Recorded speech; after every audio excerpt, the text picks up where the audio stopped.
Welcome back, everyone. It's episode 2 of Ahsoka. So if you saw the first video, you already know where it ended off. Sabine got stabbed, impaled by a lightsaber, and you already know how I felt about that. And wouldn't you know, let's go ahead and start off with episode 2. We're just going to go ahead and get right into it. So guess what we see? We see this right here. Just like I said, she lived.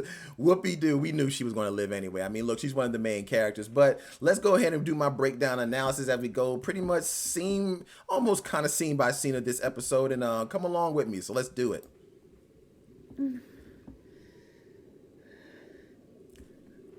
I knew she was going to live. Where was Qui-Gon? Where was Qui-Gon? Why couldn't we have this with Qui-Gon? He could have lived.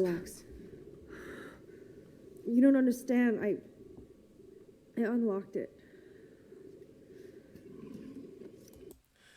This is really cool because she knows she's unlocked it. She knows that she had to do something, but she does feel bad because she knows she feels like she's messed up. And she kind of did, but you kind of like, well, she had to unlock it. What else was she going to do? I mean, honestly. There were two galaxies, and then a pathway appeared between them. Where did the path in our galaxy begin? What planet? They took the map before I could decipher it. Oh, she's like, Lord, what'd you do now? So here we go. We're at this scene right now where I did not know she was a witch. And you guys know what I'm talking about. I did not know Morgan was one of the Night Sisters. And if anybody knows anything about the Night Sisters, which is really cool, on Dathomir, pretty much that's where Darth Maul came from. So she doesn't say she's a night witch, but she says she's a survivor. But look, she's one of the Night Sisters. She is. But anyway, they now have the ball. They stole it from her, and here we about to go check it out. She about to do her little magic thing. Now, the only thing about her character, sometimes I do feel like she's playing that little twirly villain a little too much. So sometimes I wish you could kind of tone it down a little more, because I love how Ray Stevens, and I really think that's his name, I keep forgetting, but the Sith Lord, I think he does a real good job of having layers to his character, where I think she could tone it down just a tad bit.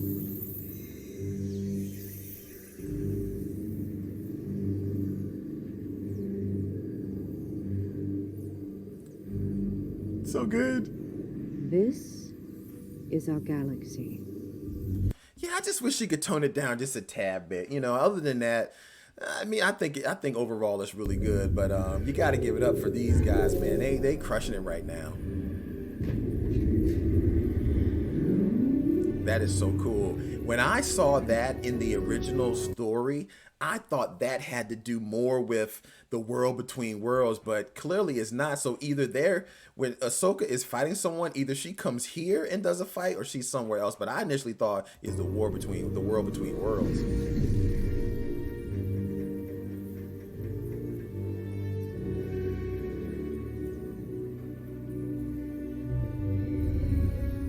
Yeah, so this is where they're gonna find Darth Maul. Is our destination. Yeah, this is where they're gonna find Grand Admiral Thrawn. Thrawn is vanished. Pathway to Peridia. Some call it that. Well then. I won't waste any more of her time. This is such a good scene. You are wasting is your own. Such a good scene. Such a good scene, man. I mean, this is really good scene. I'm telling you, Huyang, just let this dude, they just have a book of all his quotes and messages for the day, because he really does say some really good things. And I love the character that's playing him. I think they're doing a great job. And this is a really powerful moment, because you're actually seeing that moment where he's like, look, don't give up on this. This is your destiny. Yeah, you might not be the strongest Jedi, but that doesn't mean you can't be the best Jedi.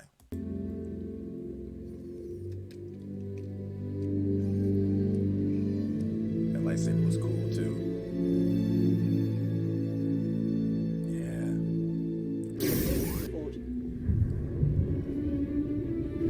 Stop that ship.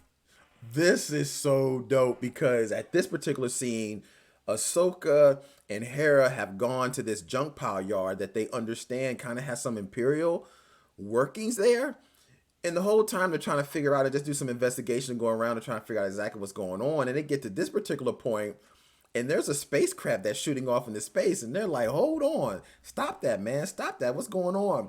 I freaking love this scene. Everything about this scene was fantastic. It really built the suspense, really built the action. And we go for it here, too. General. They've been cleared for departure.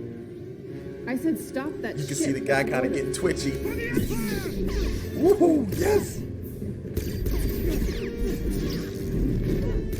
So good. Get the Phantom. Right. Oh, that's right from the trailer. Yes. Oh man, that's so good. I mean, ooh, this is so good, so good, so good.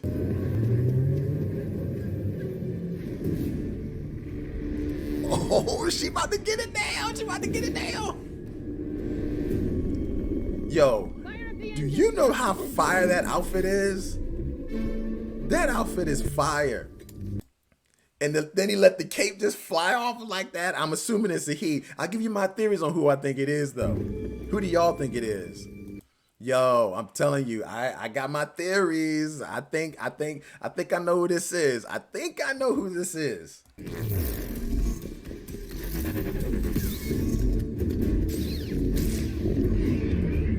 Oh man, this looks so good.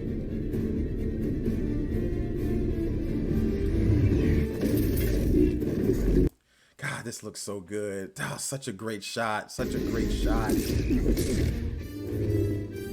Such a great shot. Man, that just looks really good. It really does. Oh my gosh.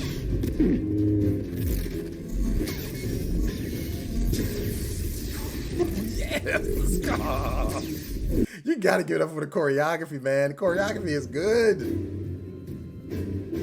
Standoff, yo. It's a standoff.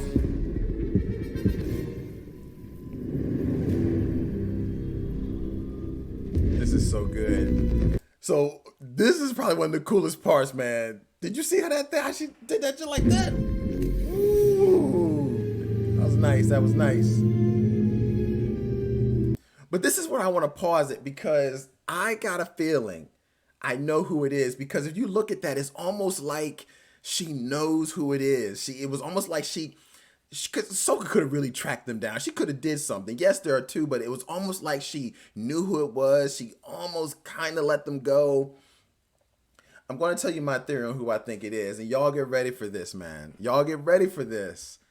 I think it's Barriss Offee. I think it's Barriss Offee.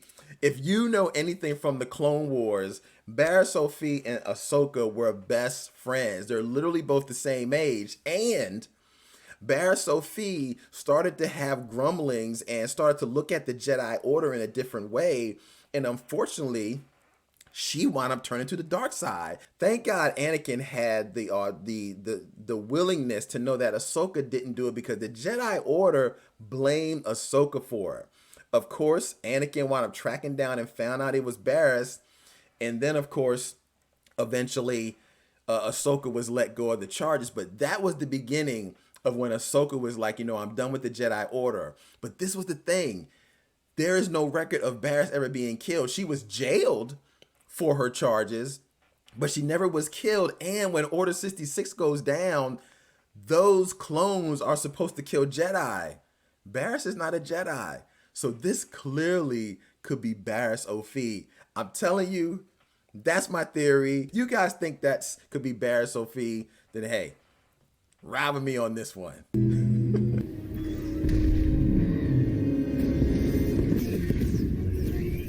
I'm telling you, man, I just love Chopper. I love Chopper. Chopper is so good, man. No, I did not go through your stuff. I'm so glad that they just kept his personality.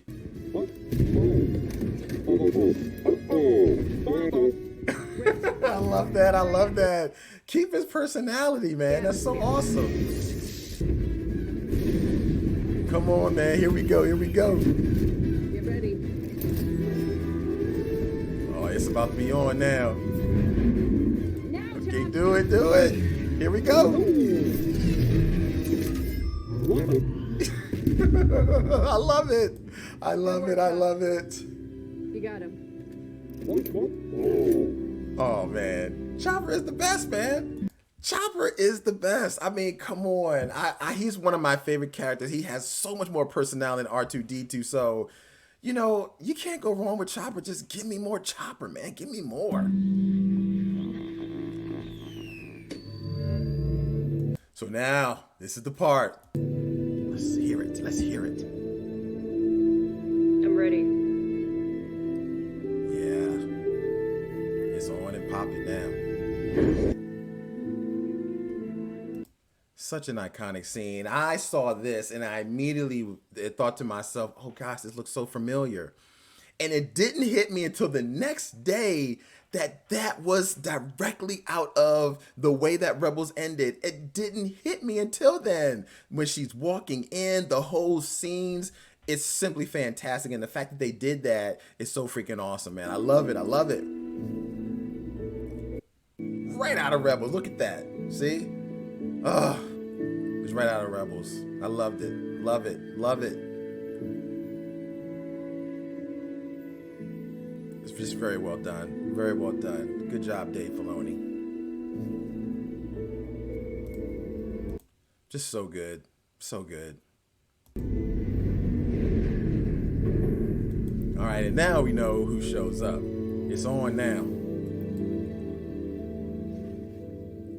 And this scene too. Oh, right out of the movie, right out of the series. It's just like it.